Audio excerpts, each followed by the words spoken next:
Hey guys, I hope you enjoyed today's video of me making homemade lumber. Here I've got a nice stack of lumber I made today. Pretty nice. And here's what I'm going to do with it.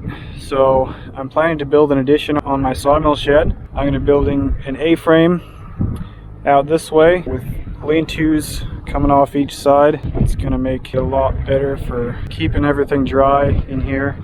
And sometime in the near future, hopefully I'll also be making a nice sliding door for this end here, and that'll keep rain and snow from blowing in this end. That lean-to over there is also going to allow me to put the sliding door here, because that way I'll have something to attach the rail for the sliding door to slide open out that way. In other cool news, I got my doors made and installed on my sharpening shed.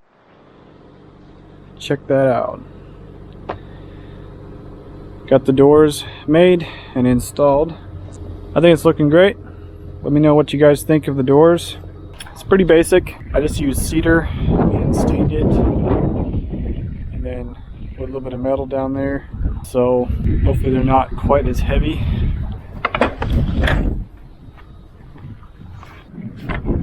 There's the door latch. And I also made the frame out of cedar to hopefully keep it lighter weight.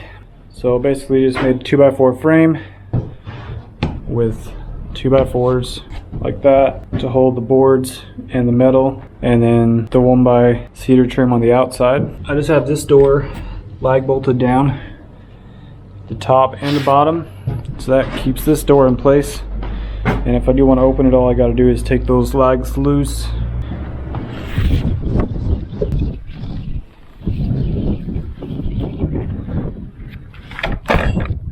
There's that. Stick around for the sawmill shed addition build that I'm going to be doing here soon. Anyway, thanks for watching, guys.